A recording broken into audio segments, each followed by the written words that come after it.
Hey, I'm Joseph with Hacksmith, and today we are launching Hacksmith, a new video series that's packed with hacks to help you make some killer apps. Today's video is about how to control the default tab of a tab widget by setting a value in the Hacksmith store. Alright, let's get hacking.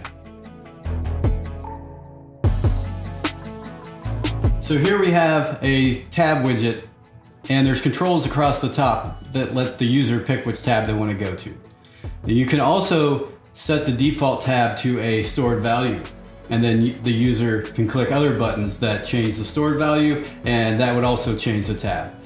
But when you do both of those in the same control, in the same tab widget, you'll end up getting an out of sync state and it becomes unresponsive. So first we're going to see how that works and then how to work around it. Alright, so I've got a few buttons here that are changing the tab. And it sets the stored value, default tab, to the name of one of these tabs and the widget updates. You can do that with buttons inside the tab as well and navigate between the tabs this way. But the problem is when the user selects a tab manually, it gets out of sync with the stored value. And so when I hit this tab 2, I'm on 3, but since it thinks it's on 2 already, this button doesn't do anything. It doesn't actually take the user to the second tab. They'll have to click 3 and then back to 2. So it's unresponsive because these get out of sync. And so the trick to work around this, you want to update this stored value when the user selects a different tab as well. You can't just do it with these buttons.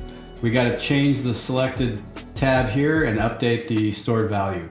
Now, in this case, it's not really required to force the change because they're selecting the tab. It's after the fact. So they select tab 3 and then we're going to store that value in the default tab, and each time they change tabs, it's going to keep this stored value in sync. And so that way, when you go back and forth between navigating between tabs with these types of buttons and then the user clicks one, as long as that stored value gets updated every time, then you won't get that out of sync state. So let's check this out in the editor. And the first tab widget does not have a on tab selected event. So these buttons all store a value and the tab changes, but then this click, these tabs don't do anything. So down here we've got another one, and this tab widget is using the on tab selected event to also update the default tab. Here we use the, whichever tab widget you're on, the selected tab. So as the user selects tab 3, it passes in the value selected tab of tab 3.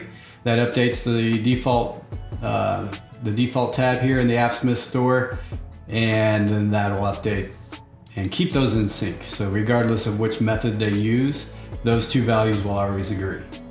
Alright, so that's the first video in our new Hacksmith series, setting the default tab using a stored value. Thanks for watching, stay tuned for more Hacksmith videos, and don't forget to subscribe.